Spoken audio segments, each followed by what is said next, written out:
बिस्मिल्लाहिर्रहमानिर्रहीम। अस्सलाम वालेकुम नाज़रीन, आप यूट्यूब चैनल देख रहे हैं। मैं इमरान खान हूँ। थोड़े दिन पहले मैंने आपको एक ब्रेकिंग न्यूज़ दी थी और मैंने आपको बताया था पाकिस्तान की मिलिट्री एस्टेब्लिशमेंट ने, ख़ास तौर पे ISI ने बुलवाया कुछ सहाफ़ियों को, कुछ को धमकाया, कुछ को समझाया, कुछ को लालच दिया, कुछ को कोई और बात समझाई, तो उन्हें अलग अलग टारगेट दिए गए थे। और मैंने आपको ये भी बताया था कि ये दर्जनों सहाफ़ी हैं जिनके साथ अलग अलग और बाज़ के साथ दो दो करके भी मुलाकातें की गई हैं। अब आपको इसका असर नज़र आना शुरू हो जाएगा क्योंकि मार्केट में नया चूरन लॉन्च होने वाला है। जो चूरन लॉन्च किया जाएगा, वो जो टारगेट दिए गए हैं चंद बड़े सहाफ़ियों को, और इनमें चंद ऐसे भी हैं जो पाकिस्तान के मौजूदा निज़ाम को गलत करार देते रहे, कुछ ऐसे भी हैं जो इलेक्शन को जाली करार देते रहे, कुछ ऐसे भी हैं जो इमरान खान के साथ होने वाली ज़्यादतियों पर थोड़ी बहुत आवाज़ उठाते रहे। लेकिन अब वो सहाफ़ी एक नया चूरन बेचेंगे। वो चूरन मेरे सामने आ गया, मैं आपको बता देता हूँ। ये खबरें आपको आने वाले दिनों में मिलने वाली हैं। एक तो आपको आने वाले दिनों में बताया जाएगा जी पेट्रोल के नए ज़खायर के ऊपर काम हो रहा है और पाकिस्तान में पेट्रोल निकलने वाला है, क्योंकि मिलिट्री एस्टेब्लिशमेंट ने इन सहाफ़ियों को ये कहा है कि तुम जाओ और जाकर मार्केट के अंदर उम्मीद फैलाओ, लोगों को ये कहो कि पाकिस्तान बिल्कुल ठीक होने वाला है, हालात बिल्कुल बुरे नहीं हैं, बहुत अच्छे दिन आने वाले हैं। ऐसी कोशिश आसिम मुनीर साहब के आने के बाद से लेकर अब चौथी मरतबा की जा रही है। एक मरतबा कोशिश की गई इंतखाबात से पहले कि जैसे ही इंतखाबात होंगे तो पाकिस्तान बदलने वाला है। फिर एक दफ़ा कोशिश की गई जब नवाज शरीफ को पाकिस्तान में लाकर रीलॉन्च किया गया, वो कोशिश भी नाकाम हुई। फिर SIFC जब बनाया गया उस वक्त एक कोशिश की गई, ज़मीन आसमान के कलाबे मिलाए गए। और फिर इंडिया पाकिस्तान की जब लड़ाई हुई तो उसके बाद फिर से एक कोशिश की गई, और अभी हाल ही में एक कोशिश की गई डोनाल्ड ट्रंप ने जब तारीफ़ की आसिम मुनीर की। तो ये लगभग 4 मरतबा पहले कोशिश हो चुकी है और 5वीं मरतबा दोबारा से आपको बड़े पैमाने पर मार्केट में चूरन बेचने की कोशिश की जाएगी। नंबर 1 जनाब, जो चीज़ें उनको दी गई हैं सहाफ़ियों को, एक तो पेट्रोल के नए ज़खायर, ये अभी थोड़े दिनों में आप खबरें सुनेंगे। मादनियात जनाब पाकिस्तान में बहुत मिल रही हैं, गेम चेंजर बनने वाली हैं। ये भी आपको बताया जाएगा कि जनाब रेयर अर्थ मिनरल्स पाकिस्तान में मिल गए हैं। हालांकि उनकी हकीकत क्या है, रेयर अर्थ मिनरल क्या होते हैं, वो किस तरह काम करते हैं, कहाँ काम आते हैं, पाकिस्तान कहाँ खड़ा है, पूरा एक वीलॉग बना के आपको बता देता हूँ। दुनिया में बहुत सारे लोग जानते ही नहीं हैं कि रेयर अर्थ मिनरल्स क्या है। ये मैं आपको अगले वीलॉग में बताऊंगा। ये बहुत इंपॉर्टेंट है, मैंने इस पर 6-7 दिन काम किया है। ये चीज़ें एक आधे वीलॉग में आपके सामने मैं रखूंगा। बैरूनी सरमायाकारी बहुत बड़े पैमाने पर आने जा रही है। ये भी सहाफ़ियों को दावा किया गया कि आप ये वाला मंजन भी बेचें जाकर। गैस के ज़खायर मिल रहे हैं, पाकिस्तान के लिए नए रास्ते खुल रहे हैं। पाकिस्तान यहाँ से जाएगा चाइना, पाकिस्तान रशिया जाएगा, सेंट्रल एशिया में जाएगा, अफगानिस्तान के रास्ते खुल जाएंगे, ईरान के रास्ते खुल जाएंगे, पाकिस्तान तुर्की और यूरोप तक पहुँच जाएगा और ट्रेनें चल जाएंगी। ये सारी चीज़ें आपको आने वाले दिन में पाकिस्तानी मीडिया के अंदर बताई जाएंगी, और ये पाकिस्तान के ना सिर्फ इलेक्ट्रॉनिक मीडिया पे बताई जाएंगी बल्कि सोशल मीडिया पे भी बताई जाएंगी। कुछ दिफाई मुआहदों का बड़ा ढोल पीटा जाएगा। आपको ये भी बताया जाएगा कि जनाब पाकिस्तान अपने तैयारे और हथियार बेचने जा रहा है। ये कुछ अर्सा पहले भी चूरन बेचा गया, दोबारा इसको रीलॉन्च किया जाएगा। आलमी सतह पर कुछ इदारों से रब्ता किया गया है, कुछ रिपोर्टें भी छपवाई जाएंगी, और ये जून के महीने में और जुलाई के महीने में बहुत शिद्दत से किया जाएगा, ताकि अवाम को यह बताया जाए कि पाकिस्तान तो बहुत ठीक सिमत में जा रहा है, लेकिन हकायक इसके बिल्कुल बरअक्स हैं।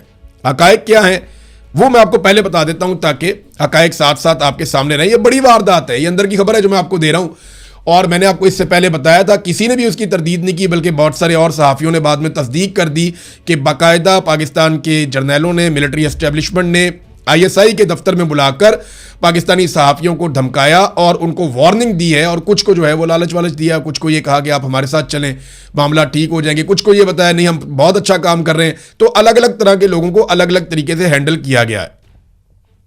अब जरा आप देखें कि हकीकत क्या है। हकीकत यह है, जो बताया जा रहा है वो तो मैंने आपको बता दिया, और जो आपको चूरन बेचा जाएगा वो भी मैंने आपको बता दिया। हर दफा कौम को जब भी चूरन बेचा जाता है ना, तो पाकिस्तानी कौम को कुछ नहीं मिलता। जो मिलता है पाकिस्तान के जर्नैलों को मिल जाता है, या पाकिस्तान के अंदर बैठे हुए माफियाज को मिल जाता है, जो पाकिस्तान की मिलिट्री एस्टेब्लिशमेंट के साथ हमेशा बनाकर रखते हैं और उनके साथ मिलकर कार्रवाइयां डालते हैं। देखिए, इस वक्त एक नया डाटा मिफ्ता इस्माइल साहब ने भी इसको शेयर किया, बाकी लोग भी शेयर कर रहे हैं। इस डाटा के मुताबिक अगर पाकिस्तान में आप गुर्बत की शरह को 8,500 रुपए कमाने वाले शख्स के ऊपर फिक्स कर दें कि जो आदमी 8,500 रुपया महाना कमाता है, मुझे बताएं कि एक घर वालों का गुजारा 8,500 में हो सकता है? आज तो 30,000 में गुजारा नहीं हो रहा। तो 8,500 रुपए से कम आमदन वाले जो पाकिस्तान में हैं वो 30% हैं। अब आप अंदाजा कर लीजिए कि गुर्बत कहां पहुंच गई है। अगर इसको आप 10,000 पे ले जाएं तो ये 35% हो जाएंगे, अगर आप इसको 15,000 पे ले जाएं तो ये उससे ज्यादा हो जाएंगे, और अगर आप इसको 30,000 पे ले जाएं तो इनकी तादाद तो 60% तक पहुंच जाएगी। तो पाकिस्तानियों का तो इन्होंने बेड़ा गर्क करके रख दिया है। ये है हकीकत जो मैं आपके सामने रख रहा हूं। ताजिरों ने एक प्रेस कॉन्फ्रेंस की है और वो ये कहते हैं कि बाजारों में जो खरीदो फरोख्त है वो 70% तक कम हो चुकी है। यही तो वजह है कि हुकूमत टैक्स इकट्ठा नहीं कर पा रही। कोई चीज बिकेगी तो उसके ऊपर टैक्स हुकूमत के पास जाएगा ना। जितना पैसा सर्कुलेट करेगा, चीजें बिकेंगी, खरीदी जाएंगी, उतनी दफा हुकूमत के पास टैक्स जाएगा। जब चीजें बिक नहीं रही, कारोबार ही नहीं हो रहा, लोग खरीदो फरोख्त कर ही नहीं रहे, उनकी कमर टूट गई है, तो फिर हुकूमत के पास पैसा कैसे जाएगा? तो फिर हुकूमत ने पैसा ऐंठने के लिए जो तरीकाकार बनाया, वो कभी पेट्रोलियम के ऊपर लेवी लगाते हैं, आगे बताता हूं मैं आपको। बहरहाल पहले आप जो ऑल पाकिस्तान अंजुमन ताजरान के जो सदर हैं अजमल बलोच, उन्होंने इस्लामाबाद में आकर ताजर तंजीमों के रहनुमाओं के साथ एक प्रेस कॉन्फ्रेंस की तंग आकर, और उन्होंने कहा कि 70% कमी आ चुकी है बाजारों में खरीदो फरोख्त में। 70%। 12 करोड़ शहरी कुव्वते खरीद से महरूम हो चुके हैं। ये सिर्फ हम नहीं कह रहे, ये IMF कह रहा है। हमने 70 साल तारीख में कभी इतनी मुश्किलात नहीं देखी जितनी मुश्किलात हम अब देख रहे हैं। ये ताजरों ने असल कहानी आपको सुनाई, लेकिन जो सहाफ़ी मिलकर आए हैं वो आपको कोई और वारदात डालेंगे। आपको पहले से पता हो कि आपको कौन सा चूरन बेचा जाएगा।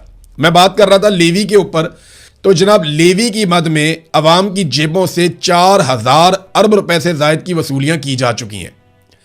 यानी 2022-23 में जब यह हुकूमत बनी तो इन्होंने 580 अरब रुपए वसूल किए थे।